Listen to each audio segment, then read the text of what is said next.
أخبار الرياضة، أهلا بكم. يلتقي الأهلي في 7 من مساء اليوم مع زاناكو الزامبي على استاد برج العرب بحضور الجماهير ضمن منافسات المجموعة الرابعة لدوري أبطال أفريقيا.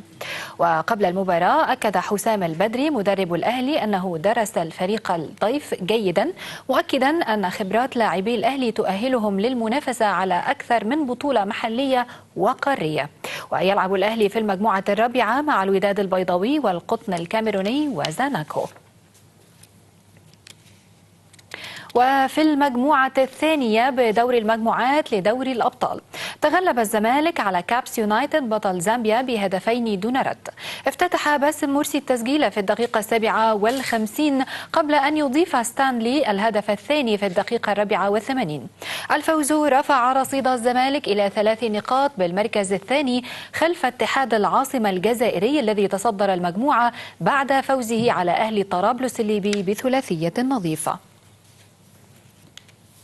وفي كأس الكونفدرالية يحل سموحة ضيفا على زيسكو الزامبي مساء اليوم، ويسعى سموحة بقيادة مؤمن سليمان للعودة بنتيجة إيجابية تضعه في مركز متقدم بالمجموعة الثالثة، والتي تضم بجانب سموحة أندية ريكريتيفو بطل أنغولا والهلال الأبيض السوداني وزيسكو الزامبي.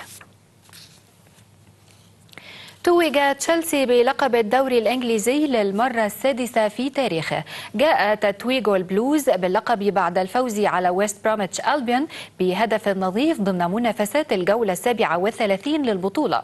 سجل هدف المباراة الوحيد اللاعب البلجيكي ميتشي قبل نهاية اللقاء ب8 دقائق، وبهذا الفوز استعاد الفريق اللندني اللقب الذي غاب عن خزائنه الموسم الماضي بغض النظر عن نتائج باقي المباريات، حيث وسع تشيلسي الفارق بينه وبين توتنهام صاحب المركز الثاني إلى 10 نقاط قبل 3 جولات على نهاية المسابقة. وفي الدوري الاسكتلندي تغلب سلتيك على مضيفه أبردين ب3 أهداف مقابل هدف واحد ضمن منافسات الجولة الثالثة لمجموعة البطولة. تقدم ديدريك بيراتا للضيوف قبل أن يضيف ستيوارت أرمسترونغ الهدف الثاني. بعدها اختتم ليغ جريفيث ثلاثية سلتيك قبل أن يسجل جوني هايس هدف أصحاب الأرض الوحيد. الفوز رفع رصيد سلتيك إلى 9 نقاط في صدارة المجموعة، بينما تجمد رصيد أبردين عند 3 نقاط بالمركز الثالث.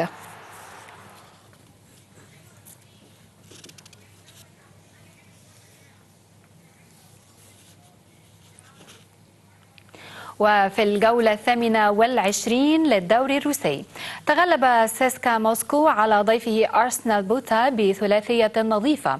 تقدم بايبرس ناتش لأصحاب الأرض في الدقيقة 31. بعدها سجل فيدر شالوف هدفين متتاليين ليرتفع رصيد سيسكا إلى 56 نقطة في المركز الثاني، بينما تجمد رصيد أرسنال عند 24 نقطة بالمركز ال15.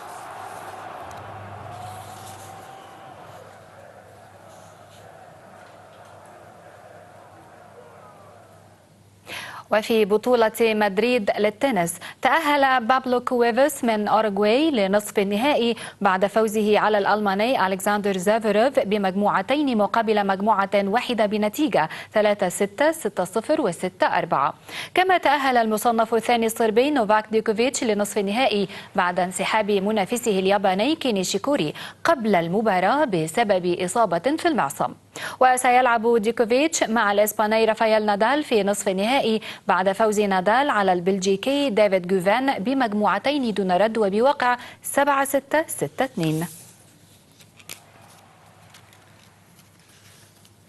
وفي الدوري الأمريكي لكرة السلة للمحترفين NBA تغلب واشنطن ويزردز على ضيفه بوستون سلتكس بنتيجة 92 مقابل 91 نقطة في الدوري نصف النهائي للبطولة.